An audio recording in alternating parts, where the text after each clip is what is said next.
이것은 현재 미국이 국제사회에서 행동하는 모습을 단적으로 표현하는 것입니다. 현재 세계의 파수꾼으로서 미국의 지위와 영향력은 대부분의 많은 국가들에게 미치고 있습니다. 이런 강력한 힘을 바탕으로 한 행동은 분명 세계의 질서와 평화 유지에 도움을 주는 면이 큽니다. 하지만 미국이 그 힘을 자의적으로 이용해서 국제적으로 인정되는 룰을 무시하고 이 룰을 집행하는 기관까지 압박하는 모습이 밝혀지면서 세계가 시끌시끌합니다. 이에 대해서 알아보겠습니다. 최근 국제형사재판소가 미국의 압박을 받고 있어서 문제가 되고 있습니다. 국제형사재판소는 국제적인 범죄를 저지른 개인을 처벌하는 세계 최초의 상설 전쟁 범죄 재판소를 말합니다. 2002년 7월 1일 발족됐으며 본부는 네덜란드 헤이그에 있죠. 이곳 헤이그는 한국에게도 관련이 있는데 1907년 고종이 러시아의 니콜라이 2세가 소집하는 제2회 만국평화회의의 특사를 파견하여 을사늑약이 불평등 조약임을 알리기 위해 파견한 곳이기도 합니다. 한국은 2003년 2월 국제형사재판소에 정식 가입국이 되었습니다. 문제는 미군의 아프간 전쟁범죄 조사에 나선 국제형사재판소를 현지 시각 11일 도널드 트럼프 미국 대통령이 제재를 가하기 시작한 것이죠. 백악관은 이날 성명을 통해 트럼프 대통령이 아프간 전쟁과 관련해 미군과 정보요원들의 전쟁 범죄 가능성을 조사하는 국제형사재판소 ICC 인사들에게 경제적 제재와 여행 제한을 승인하는 행정명령에 서명했다고 밝혔다는 것입니다. 이 행정명령은 미국 국무장관이 미국 요원의 조사나 괴롭힘, 억류에 직접 관여한 국제형사재판소 ICC 인사의 미국 내 금융자산을 동결하고 이들과 이들 가족의 입국을 막을 수 있도록 하는 것을 골자로 합니다. 국제형사재판소 ICC는 지난 3월 최초로 아프간 전쟁에서의 미군과 정보당국 관계자들, 아프간군, 현지 무장반군 탈레반의 전쟁 범죄 혐의에 대한 소속 검찰의 조사를 허용했었죠. ICC 검찰은 앞서 법원 제출 자료에서 미군이 2003년에서 2004년 최소 54명의 억류자에게 강간, 고문, 잔혹행위를 했고 폴란드, 루마니아, 라트비아에 있는 CIA 요원들도 최소 24명에게 이 같은 행위를 했다는 믿을만한 증거를 발견했다고 밝힌 바 있습니다. 백악관은 미국은 ICC 설립 규정인 로마 규정 당사국이 아니고 미국 인사에 대한 ICC 관할권 주장을 거듭 거부해왔다며 ICC의 조치는 미국인의 권리에 대한 공격이자 국가 주권 침해 위협이라고 주장했습니다. 이 말이 무엇이냐 하면 미국인들의 권리는 미국에서 지켜주는 것이며 그들이 잘못을 하더라도 관할권이 없는 기관은 빠져라 하는 것입니다. 블룸버그 통신 등 외신들은 이스라엘의 팔레스타인 처우에 관한 ICC 조사 가능성도 이번 행정명령 발동에 영향을 미쳤다고 보도했습니다. 이스라엘은 미국에게 있어서 많은 이익을 서로 공유하고 있는 국가이죠. ICC는 전쟁, 반인도적 범죄 등을 저지른 개인을 심리, 처벌할 목적으로 2002년 설립됐습니다. 한국을 비롯한 123개국의 회원국인데 특이하게 미국을 포함한 러시아, 중국, 북한 등은 회원국이 아닙니다. 트럼프 대통령의 이번 주장은 여기서 나온 것이죠. 마이크 폼페이오 국무장관, 마크 에스퍼 국방부 장관 등은 이날 별도 기자회견을 열어 ICC 비난의 목소리를 보탰습니다. 폼페이오 장관은 ICC가 인민재판식 행거로 재판을 한다고 비판했고 에스퍼 장관은 미국이 그동안 전 세계 자유를 지키기 위해 노력했다며 불법적 조사를 용인할 수 없다고 했습니다. 케일리 맥커니니 백악관 대변인은 성명을 통해 ICC 검찰의 최고위급 부패와 위법 행동이 있다는 강한 근거가 있다고 말했습니다. 이제 서로 엮어가자는 분위기입니다. AP통신은 이번 행정명령은 트럼프 대통령이 그의 정책과 맞지 않는 국제기구, 협약, 합의에 대해 또 공격을 가한 것이라고 보도했습니다. 이것은 앞으로도 미국의 입맛에 맞지 않는다면 언제든지 제재를 가할 수 있다는 것으로 평가됩니다. 이에 대하여 유럽연합의 대외정책을 총괄하는 호세프 보렐 외교안보정책 고위대표는 이날 이 문제에 대해 분명히 심각하게 우려되는 문제라고 말했습니다. 보렐 대표는 ICC의 확고한 지지자라며 국제형사재판소는 존중되어야 하고 모든 국가의 지지를 받아야 한다고 말했습니다. 국제이권단체 휴먼 라이츠의 안드레아 프라소 미국 지부장은 트럼프 대통령의 행정명령에 대해 국제법 무시라며 ICC에 대한 공격은 심각한 범죄의 희생자들을 위한 정의구현을 막는 일이라고 비판했습니다. 세계의 수호자이자 그것을 빌미로 잘못된 점을 그냥 넘어가라는 것은 정당할까요? 여기도 국제적인 힘의 논리가 적용되어야 할까요? 세계 최고의 지혜에 있으며 이를 지키고자 하는 미국이 본인들의 잘못된 부분까지 힘으로 눌러버리려는 것이 과연 옳은 일인가 생각해보게 됩니다. 국제관계는 힘의 논리가 적용되기 때문이죠. 이상 일본에서 C19가 계속 전파되고 있는 와중에 홍등가 등 유흥업소에서 지켜야 할 특별 지침이 발표되었습니다. 일본의 밤문화 산업이 워낙 방대하고 종사자들이 많다 보니 무작정 영업 정지 상태로 둘 수는 없을 지경입니다. 갑자기 수입을 잃게 된 여종업원들의 실태는 사회 문제화되고 있고 해외 언론에서도 기사화될 정도로 심각하기 때문입니다.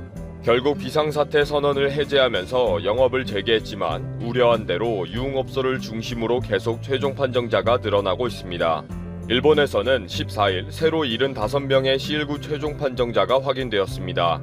도쿄도에서만 47명이어서 비상사태 선언 해제 이후에도 계속 늘어나고 있습니다.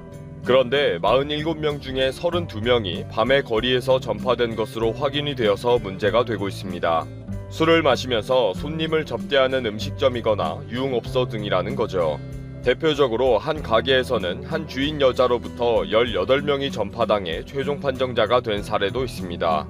그리고 홍등가 등을 방문한 경우에는 출입자의 연락처를 알 수가 없어서 전파 경로를 차단하는 것이 거의 불가능하다는 문제도 있었습니다. 젊은 청년들이 허위로 연락처와 인적사항을 기록하고 있기 때문입니다.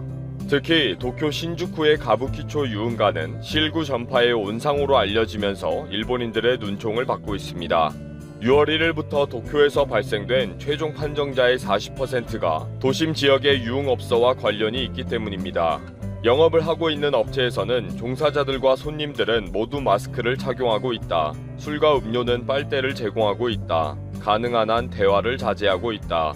최선을 다하며 주의를 기울이고 있다. 라고 주장하고는 있지만 최종 판정자는 속출하고 있습니다. 가부키초가 위험하다는 사실이 알려졌음에도 불구하고 도리어 더 저렴하게 이용할 수 있는 기회이다. 라는 생각을 가진 젊은 청년들이 몰려들고 있기 때문입니다. 그동안 일본의 유흥업소 등은 자구책으로 줌을 이용한 특별한 사이버 서비스를 제공하는 영업도 하면서 버텨왔습니다. 원격 엔터테인먼트 세션이라고 거창하게 이름을 정하고 유흥산업의 사업주들과 여자 마담들이 노력하고 있다는 것입니다. 일본 가정에서는 외출을 하지 못하는 가장들이 방문을 걸어 잠그고 이러한 특별한 세션에 열심히 참가하는 바람에 가정 문제화되고 있을 정도입니다. 그러나 가게를 계속 유지하기에는 많은 어려움이 있었으니 비상사태 선언이 해제되기만을 기다린 것입니다. 결국 지난 5월 말 비상사태 선언이 해제되면서 아베 정부도 긴급 대책을 준비했습니다. 이미 몇 달 전부터 라이브 하우스 등에서 C19에 노출되는 사례가 많이 발생하면서 정부 차원에서 예방 지침 등 대책을 마련해야 한다는 의견이 있었기 때문이죠. 아베 정부는 13일 C19의 집단적 전파가 우려되는 접대를 수반하는 음식점 등의 영업 재개를 위한 예방 지침을 발표했습니다. 크게 보면 출입자의 연락처를 기록하는 것과 사람과의 거리를 2m 확보하는 것입니다. 또 경제 담당상이 직접 기자회견에서 술집 등 유흥업소는 아크릴판을 설치하는 등의 준비도 해줄 것을 요구했습니다. 이번에 기업을 위한 지속화 보조금을 받게 되면 이런 준비를 먼저 해줄 것을 부탁한 것입니다. 이 지침의 대상은 캬바레 등 접대를 수반하는 음식점, 라이브하우스, 댄스와 음악을 즐기는 나이트클럽 등 3개 업종입니다. 이 3개 업종은 가게에 들어올 수 있는 인원은 정원의 50%로 제한하고 내부에서는 고객이나 직원이 모두 마스크와 안면보호대를 착용하고 사람과 사람의 거리를 최대 2m 확보해야 합니다. 그리고 출입한 고객의 연락처는 1개월 이상 보관해야 합니다.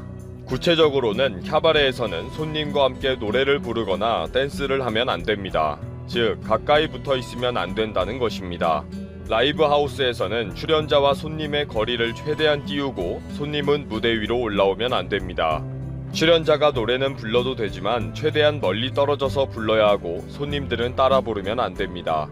나이트클럽은 음악의 볼륨을 최소로 낮춰서 손님들이 큰 소리를 내지 않아도 의사소통이 되도록 해야 합니다. 흥이 나도록 음악의 볼륨이 높아지면 당연히 손님들은 큰 목소리를 낼 것이고 그때의 비말이 튀긴다는 거죠. 즉 모든 유흥업소는 누구든지 소근거려도 대화가 가능하도록 아주 조용하게 하고 사람들끼리 무조건 2m 이상 떨어져 있어야 한다는 것입니다. 일본의 반문화 산업이 상당한 규모이고 종사하는 종업원들이 많기 때문에 무조건 영업을 막는 것은 사회 문제화 될 수 있습니다. 어쩔 수 없이 영업을 재개하기는 해야 하니까 이런 지침이 나오는 것입니다. 그러나 일본인들은 정말 현실성이 없다. 감시 감독 기능이 전혀 없는 상황에서 무슨 의미가 있느냐. 아베 정부는 지침을 내리고 책임을 다했다고 한다. 허무맹랑하다. 형식적이다. 등의 비판을 하고 있습니다. 일본의 이런 황당한 지침은 최근에 전 세계적으로 히트를 친 것이 있습니다. CNN도 놀라운 지침이라면서 보도할 정도입니다. 5월 말에 테마파크 등 유원지 운영자 그룹이 손님과 직원 모두의 안전을 보장하는 방법에 대한 지침을 발표했습니다. 롤러코스터를 포함한 야외 기기를 타는 방문객들은 외치는 소리나 응원을 피해야 한다. 소리를 절대 지르면 안 된다. 귀신의 집 같은 경우에도 사람 간에 1m 이상 떨어져야 한다. 서로 간의 대화는 가능하면 짧게 해야 한다. 직원은 웃는 눈과 손동작으로 방문자와 의사소통해야 한다 등입니다. 이 가이드라인은 도쿄 디즈니랜드와 유니버셜 스튜디오 재팬 등을 회원으로 둔 테마파크 협회에서 발행했습니다. 정말 일본에서 정치하기 쉽고 공무원들은 놀고 있는 것 같습니다. 구체적이고 현실적인 대안은 없고 특별 지침이라는 것을 내려놓고는 무책임하게 손을 놓고 있으면 되니까요. 그리고는 일본 국민들은 아베도 어쩔 수가 없지, 다 하늘 탓인데 라며 다시 아베를 지지하니 이해가 안 되네요. 음악도 잘 들리지 않는 나이트클럽에서 소근거리려면 왜 가는지 모르겠고 접대해주는 마담은 마스크를 착용하고 저 멀리 떨어져 있는데 마스크를 착용하고 빨대로 술을 마셔야 한다니 도무지 이해가 안 되는 그림이네요.